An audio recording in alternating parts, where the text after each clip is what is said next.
Yeah, we tried to beam to you from the banks of the Hastings, but we had a bit of impromptu equipment failure. So I'm inside now, but outside the devastation is clear up and down the valley. We had over 200 millimetres in the last 24 hours, and that came on top of an existing flood.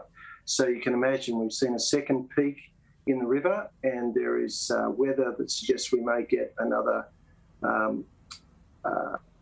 event coming through from the northwest. So there's been huge damage, not only in the Hastings, in the Wauchope CBD, but downstream on the coast in Port Macquarie, in the Manning.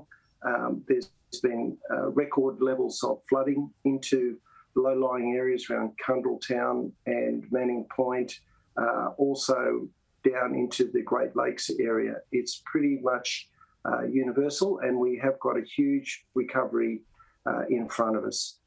Yeah, we certainly do. The Prime Minister, I imagine you have spoken to him this morning. What has he told you? What assistance have you asked for, and what will you be getting for your residents?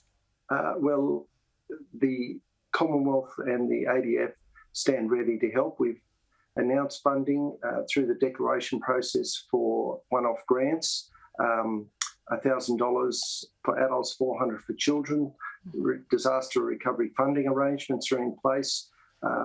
Short-term income support for businesses and individuals is now triggered, and you can get that through going to Centrelink and the New South Wales Rural Assistance Authority, depending on what you're applying for.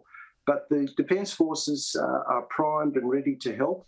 The way the Constitution works, a request would need to come from Mr Elliott and the New South Wales Government to us, and we can support with personnel and equipment, as the Prime Minister mentioned.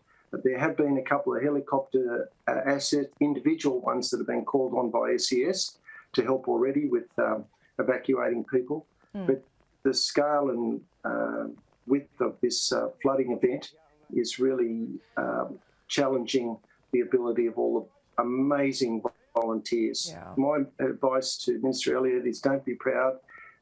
If you call on the ADF, we can get things rolling sooner rather than trying to prop it up when the waters recede.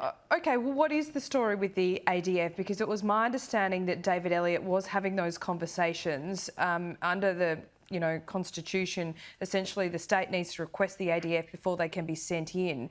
Has that not already happened? I think preliminary discussions have happened. And as the Prime Minister outlined, there may be other announcements later today or tomorrow. Okay, but you expect the ADF to be sent in. You're just waiting for that formal request? Look, I'm not privy to those fine details of any conversations. As I said, my last briefing late last night from the SES is that they've used individual helicopter assets that the Prime Minister alluded to help in some rescue situations. But the wholesale ADF involvement has not been requested as we speak. The SES do such a wonderful job, and they have been working around the clock over the last couple of days. David, why do you need the ADF? To complement the SES, or would they do something altogether different? Well, look, there's some hard assets that they may be able to help with. There's more helicopters, etc.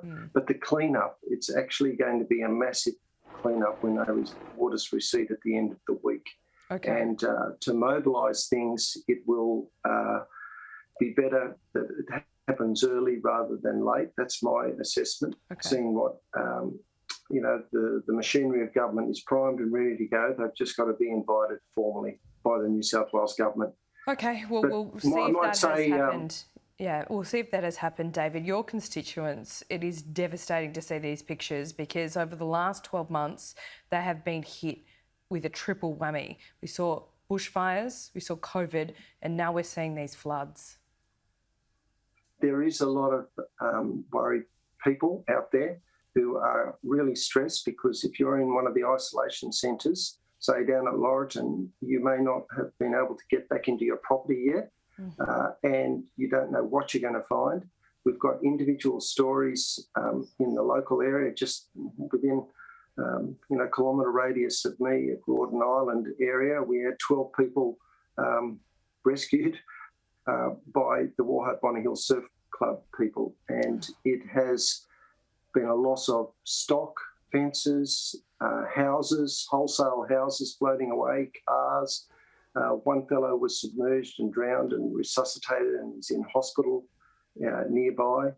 It is quite devastating. There's hundreds of businesses and homes along the Hastings that have been inundated, so it will be a huge recovery.